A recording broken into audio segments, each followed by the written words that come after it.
Hello friends, আমি সুস্মিতা বং blogger Susmita চ্যানেলে তোমাদের সবাইকে স্বাগত জানাই। আশা করি তোমরা সবাই ভালো আছো, সুস্থ আছো, আমিও ভালো আছি। আজকের একটা রেসিপি করে দেখাবো মাছের মাথা দিয়ে ডাল। তোমরা অবশ্যই এরকমভাবে ট্রাই করে খেয়ে দেখবে, অসাধারণ খেতে লাগে, একেবারে অনুষ্ঠান বাড়ির মতন।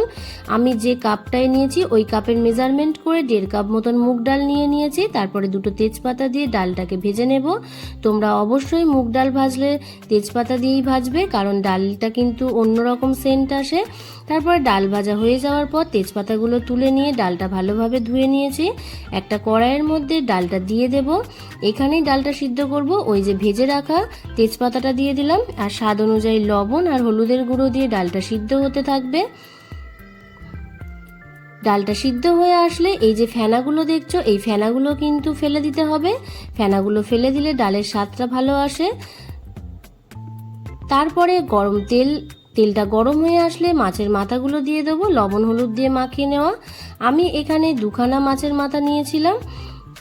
আপাতত প্রথমে একটা মাছের মাথাটা ভেজে নিলাম। ভাজা হয়ে যাবার পর আরেকটা মাছের মাথা দিয়ে দেব। মাছগুলো ভালোভাবে কড়া করে ভেজে নিতে হবে, তবে হ্যাঁ, লক্ষ্য রাখবে যেন পুড়ে না যায়।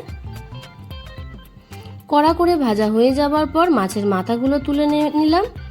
একই তেলের মধ্যে দিয়ে দেব 1 চামচ গোটা জিরে আর 2টো শুকনো লঙ্কা। জিরের গন্ধ চলে আসলে পেঁয়াজ কুচানো অ্যাড করে দেব।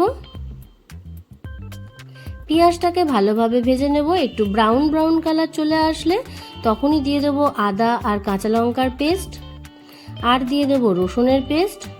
সমস্ত কিছু মশলা দিয়ে ভালোভাবে কষিয়ে নেব যতক্ষণ না রসুনের কাঁচা গন্ধটা চলে যায়। প্রায় কষানো হয়ে যাবার পর এখানে ডুমো ডুমো করে কেটে নেওয়া টমেটো কুচি অ্যাড করে দেব। টমেটোটা ভালোভাবে ভেজে নেব।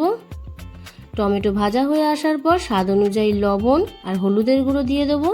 আর কোনো মশলা দেব না। আর যেহেতু টমেটোটা আমি অনেকটা বড় বড় করে কেটেছি, তাই খুন্তি দিয়ে দেখো আমি আর কি ছোট ছোট করে কেটে নেওয়ার চেষ্টা করছি। তারপরে 1 চামচ মতন চিনি দিলাম। সমস্ত কিছু মশলা কষিয়ে নেওয়া হয়ে যাওয়ার পর হালকা করে তেল ছেড়ে আসলে ভেজে রাখা মাছের মাথাগুলো দিয়ে দেব। তোমরা মনে করলে মাছের মাথাটা আলাদা করেও ভেঙে নিতে পারো, কিন্তু আমার মনে হয়েছে কড়ার মধ্যে দিয়ে যদি খুন্তি দিয়ে ভেঙে নিই তাহলে মশলাগুলো মাছের মাথার মধ্যে ঢুকবে, আর যখন আমরা আর কি ডালের সাথে খাবো তখন কিন্তু খেতে একটু বেশি স্বাদ লাগবে। তাই মাছের মাথাগুলো দিয়ে মশলাটাকে ভালোভাবে কষিয়ে নিলাম। কষানো হয়ে যাবার পর সিদ্ধ করে নেওয়া ডালটা অ্যাড করে দেব। ডালটা দিয়ে আবারও একটু নাড়াচাড়া করে নেওয়ার পর একটু ওয়েট করব যাতে একটু ফুট আসে।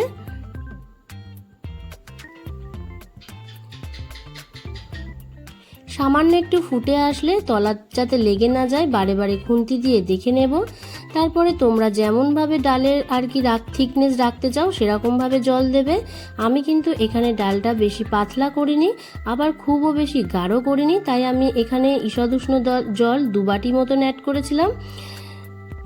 তারপরে ফাইনালি ডালটা ফুটে এসছে। তোমরা আলাদা করে একটু আর কি স্বাদ অনুযায়ী সমস্ত কিছু দেখে নেবে ঠিকঠাক আছে কিনা। শেষে দিয়ে দেবে 2 চামচ মতন গরম মশলা আর 1 চামচ ঘি। ব্যাস, একেবারেই আমার মাছের মাথা দিয়ে ডাল রেডি। আর তোমরা যদি ধনেপাতা খেতে পছন্দ করো তাহলে শেষে ধনেপাতার কুচিও অ্যাড করে দিতে পারো। আমি এখানেই ভিডিওটা শেষ করছি।